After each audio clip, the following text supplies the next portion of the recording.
తెలంగాణ కమ్మ సంఘాల సమైక్య సర్వసభ్య సమావేశం సోమవారం రోజున హన్మకొండలోని సిరి బ్యాంకెట్ హాల్లో సమైక్య అధ్యక్షుడు బొడ్డు రవిశంకర్రావు అధ్యక్షతన వైభవంగా జరిగింది. ఈ సమావేశానికి రాష్ట్ర వ్యాప్తంగా దాదాపు 40 సంఘాల ప్రతినిధులు హాజరయ్యారు. ఈ సందర్భంగా తెలంగాణ రాష్ట్ర కమ్మ సంఘాల సమైక్య రాష్ట్ర అధ్యక్షుడు బొడ్డు రవిశంకర్ మరియు రాష్ట్ర కార్యదర్శి గంగవరపు శివరామకృష్ణ ప్రసాద్ మరియు కోశాధికారి కాండపనేని రత్నాకర్ మాట్లాడుతూ సమావేశంలో సభ్యులందరూ ముక్త కంఠంతో పలు కీలక నిర్ణయాలు తీసుకున్నారని తెలిపారు. ముఖ్యంగా యాదగిరిగుట్ట క్షేత్రంలో సమైక్య ఆధ్వర్యంలో త్వరలోనే నిత్యాన్నదాన పథకాన్ని ప్రారంభించాలని ఏకగ్రీవంగా తీర్మానించినట్లు తెలిపారు. రాబోయే ఎన్నికల్లో కమ్మ సామాజిక వర్గానికి రాజకీయంగా తగిన ప్రాతినిధ్యం దక్కేలా ఎక్కువ సంఖ్యలో సీట్లు సాధించేందుకు కృషి చేయాలని భావించినట్లు పేర్కొన్నారు. సమాజంలోని పేద విద్యార్థుల చదువుకు ఆర్థికంగా సహాయ సహకారాలు విస్తృతం చేయాలని నిశ్చయించారు.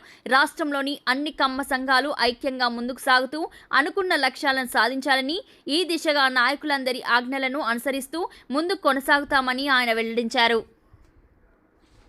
గారి యొక్క విగ్రహాన్ని ఆయన ఇచ్చిన మాట ప్రకారం ఏర్పాటు చేయడం జరిగింది.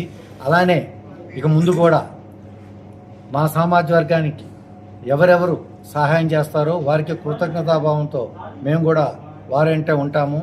మరి ముఖ్యంగా తెలియజేసేది మా సామాజిక వర్గం యొక్క మంత్రివర్యులు తుమ్మల నాగేశ్వరరావు గారు మా ఎన్నంటి మమ్మల్ని ప్రోత్సహిస్తూ మమ్మల్ని ముందుకు తీసుకెళ్తూ ఉన్నారు.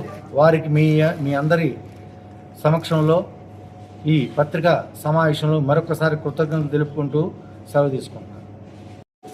నా పేరు గంగవరపు శ్రీరామకృష్ణ ప్రసాద్, కమ్మ సంఘాల సమాఖ్య తెలంగాణ ప్రధాన కార్యదర్శిని. ఈరోజు కమ్మ సంఘాల సమాఖ్య రాష్ట్ర సర్వసభ్య సమావేశం ఈరోజు ఇక్కడ జరిగింది. ఈ సమావేశానికి రాష్ట్రంలోని 40 సంఘాల ప్రతినిధులు, కార్యవర్గ సభ్యులు కూడా హాజరవడం జరిగింది.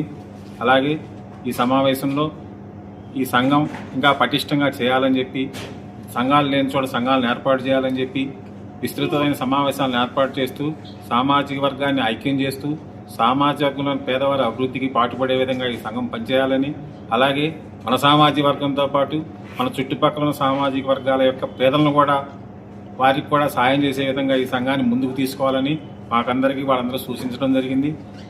వాటిని కూడా మేము వాళ్ళకి ఇచ్చిన సూచనలు పాటిస్తూ ముందుకు పోదామని తెలియజేస్తూ, అలాగే ఈ తెలంగాణ కమ్మ సంఘాల సమాఖ్యకి వెన్నుదన్నుగా ఉంటూ ప్రతి విషయంలోనూ మాకు అండదండలు ఇస్తున్న తుమ్మల నాగేశ్వరరావు గారికి, ఆయన పోయిన గవర్నమెంట్లో 5 ఎకరాలు స్థలాన్ని శాంక్షన్ చేయించడంలో కానీ, అలాగే కమ్మ కార్పొరేషన్ ఏర్పాటు విషయంలో కానీ, కమ్మ కార్పొరేషన్ చైర్మన్ని నియమించడం విషయంలో కానీ, అలాగే రేపు జరగబోయే కమ్మ కార్పొరేషన్ డైరెక్టర్ల విషయంలో కానీ మాకు సహాయ సహకారాలు అందిస్తాను. మీరు సామాజిక వర్గ యాదగిరిగుట్ట స్థలాన్ని 2500 గజాలని శాంక్షన్ చేయించడంలో కానీ తుమ్మల నాగేశ్వరరావు గారి కృషి, వారి యొక్క పట్టుదల, మమ్మల్ని ముందుకు నడిపిస్తున్న తీరుని మేము వారికి సదా రుణపడి ఉంటామని కమ్మ సామాజిక వర్గం తరఫున మరి కమ్మ సంఘాల సమాఖ్య తెలంగాణ తరఫున వారికి ప్రత్యేకంగా ధన్యవాదాలు తెలియజేస్తూ, ఈ కార్యక్రమంలో సహకరిస్తున్నటువంటి రేవంత్ రెడ్డి గారికి కూడా ప్రత్యేకంగా ధన్యవాదాలు తెలియజేస్తూ, ఈరోజు ఈ సమావేశాన్ని ఇక్కడ ఏర్పాటు చేయడానికి కారణం ఏంటంటే, మొఘల చక్రవర్తులు 1323లో ప్రతాపరుద్రుల్ని అంతమొందించి మొఘల సామ్రాజ్యాన్ని స్థాపించిన సమయంలో కమ్మ రాజు అయినటువంటి పోలయ్య నాయకుడు 1325లో బాబాయ్ కొడుకు అయినటువంటి కాపయ్య నాయుడు గారు కూడా 50 సంవత్సరాలు పరిపాలించడం జరిగింది. వాళ్ళ స్ఫూర్తి, పోరాట పటిమ, పట్టుదల, కృషి మా సంఘాల యొక్క సభ్యులకి, కార్యవర్గ సభ్యులకి అందరికీ కల్పించి ఆ పట్టుదలతో కృషి చేసి సామాజిక వర్గ అభివృద్ధి కోసం పాటుపడే ఉద్దేశంతో వాళ్ళ స్ఫూర్తిని మా సామాజిక వర్గంలో నింపడం కోసం ఈరోజు